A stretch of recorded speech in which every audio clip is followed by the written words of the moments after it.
Bonjour à toutes et à tous. Donc, je suis aujourd'hui venue pour vous parler de deux sujets.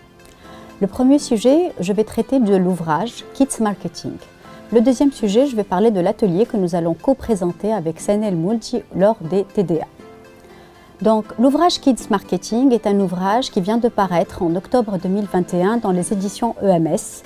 Il a été coordonné par le professeur Joël Bré, dont vous avez la photo ici, ainsi que la photo de l'ouvrage. Donc, c'est la troisième édition de cet ouvrage. La première édition avait fait sa parution en 2007. Alors, on peut se poser la question de pourquoi faire un livre qui parle des enfants, surtout quand on parle de marketing. Alors, il y a beaucoup d'intérêt à s'intéresser à cette cible qui est celle des enfants.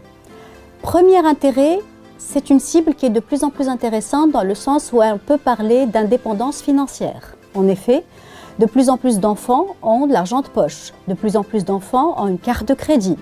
Du coup, ils sont plus seulement là pour solliciter leurs parents pour leur faire des achats de la vie quotidienne, mais ils sont ce qu'on appelle des décideurs en termes d'actes d'achat.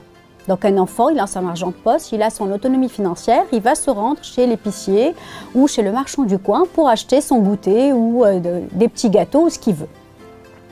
Deuxième intérêt sur la cible des enfants, c'est qu'ils sont devenus de plus en plus importants au niveau de la famille. En effet, les parents vont demander l'avis de leurs enfants. C'est ce qu'on appelle l'enfant prescripteur.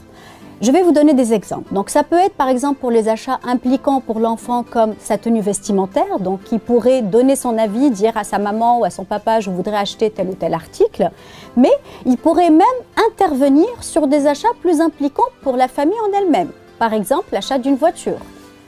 Vous pouvez de ce fait remarquer que de plus en plus de concessionnaires et de marques de voitures font recours aux enfants dans l'usage des publicités par rapport aux voitures. On peut aussi demander l'avis de ces enfants pour d'autres achats, comme tout ce qui est électronique, par rapport à l'achat d'un PC pour la maison. On peut aussi demander leur avis pour l'achat d'une télé ou encore une destination pour les vacances prochaines. Troisième raison pour laquelle s'intéresser à la cible des enfants est très importante, c'est que l'enfant d'aujourd'hui sera votre consommateur de demain.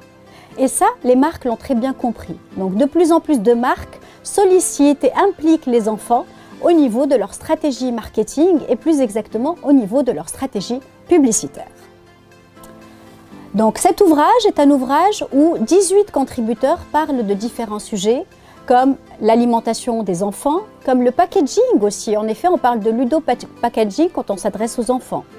On parle aussi de consommation responsable, comment faire en sorte pour que nos enfants deviennent plus responsables, et ils le sont. Ils sont beaucoup plus conscients des enjeux par rapport à tout ce qui est développement durable que nous-mêmes aujourd'hui. Donc, je vous invite à voir sur le site de la maison d'édition EMS pour avoir plus de détails sur les différents chapitres que proposent les 18 collègues. Alors, pour ce qui est de ma deuxième partie de l'intervention, donc j'ai le plaisir, lors du Tunisia Digital Awards pour sa troisième édition, de présenter le chapitre que j'ai coécrit avec le professeur Bré et ma collègue Isabelle Murator. Dans ce chapitre, on a porté un intérêt particulier à la relation qu'ont les enfants et Internet.